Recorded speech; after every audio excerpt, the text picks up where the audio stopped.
Seção 4ª. Do Conselho Superior do Ministério Público do Trabalho. Artigo 95. O Conselho Superior do Ministério Público do Trabalho, presidido pelo Procurador-Geral do Trabalho, tem a seguinte composição.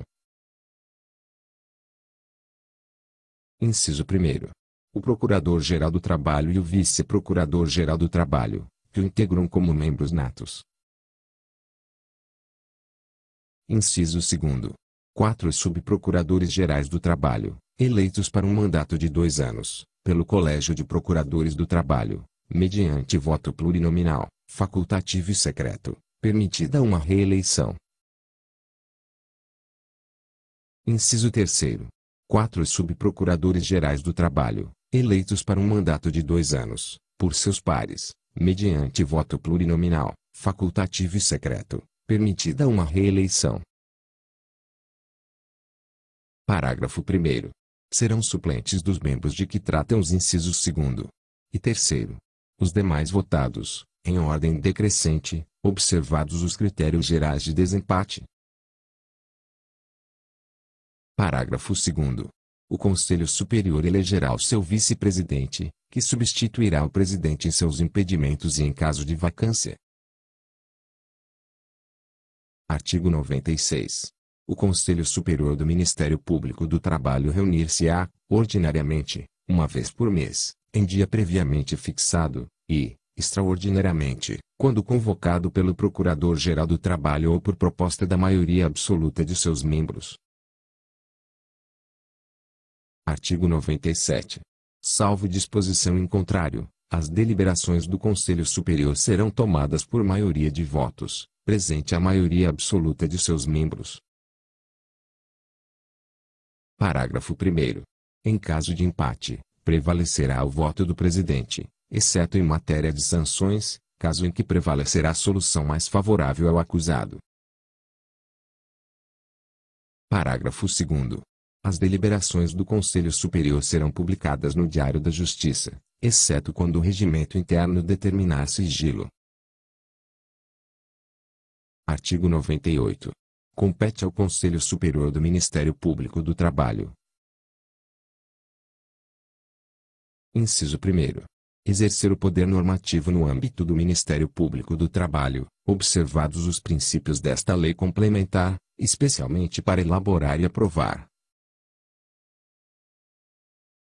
Alínea A. O seu regimento interno, o do Colégio de Procuradores do Trabalho e da Câmara de Coordenação e Revisão do Ministério Público do Trabalho.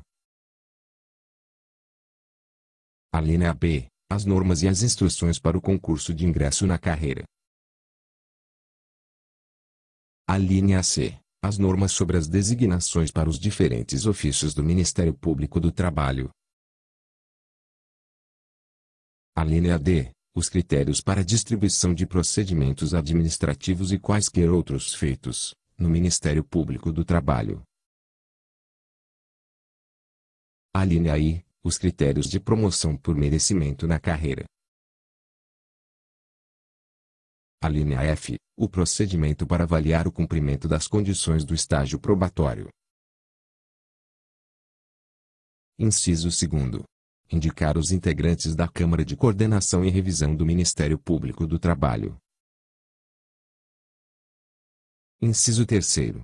Propor exoneração do Procurador-Geral do Trabalho. Inciso 4º.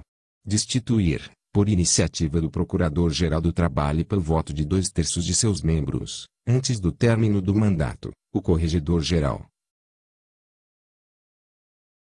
Inciso 5º.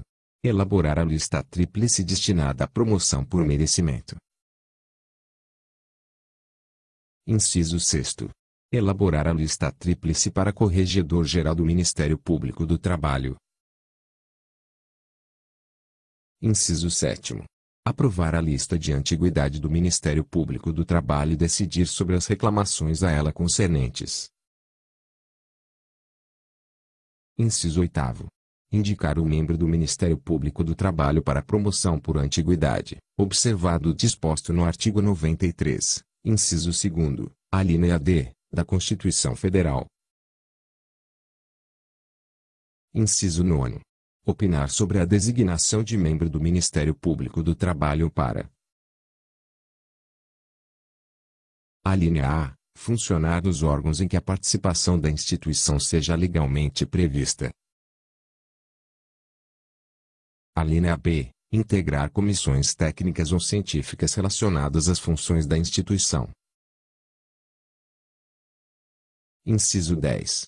Opinar sobre o afastamento temporário de membro do Ministério Público do Trabalho.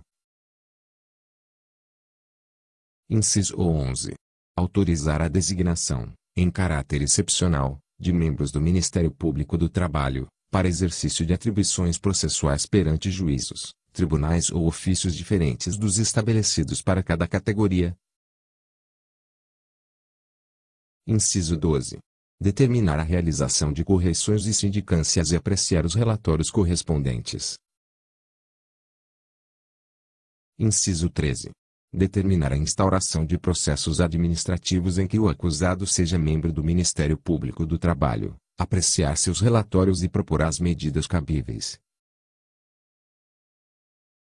Inciso 14.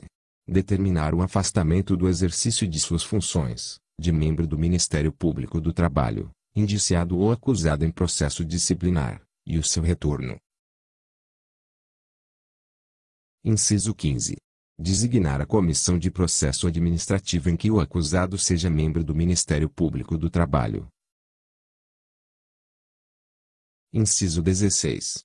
Decidir sobre o cumprimento do estágio probatório por membro do Ministério Público do Trabalho, encaminhando cópia da decisão ao Procurador-Geral da República, quando for o caso, para ser efetivada sua exoneração. Inciso 17. Decidir sobre remoção e disponibilidade de membro do Ministério Público do Trabalho, por motivo de interesse público. Inciso 18. Autorizar, pela maioria absoluta de seus membros, que o Procurador-Geral da República ajuíze a ação de perda de cargo contra membro vitalício do Ministério Público do Trabalho, nos casos previstos em lei. Inciso 19. Opinar sobre os pedidos de reversão de membro da carreira. Inciso 20. Aprovar a proposta de lei para o aumento do número de cargos da carreira e dos ofícios. Inciso 21. Deliberar sobre a realização de concurso para o ingresso na carreira, designar os membros da comissão de concurso e opinar sobre a homologação dos resultados. Inciso 22. Aprovar a proposta orçamentária que integrará o projeto de orçamento do Ministério Público da União. Inciso 23. Exercer outras funções atribuídas em lei. Parágrafo 1º. Aplicam-se ao Procurador-Geral e os demais membros do Conselho Superior as normas processuais em geral, pertinentes aos impedimentos e suspeição dos membros do Ministério Público. Parágrafo 2º.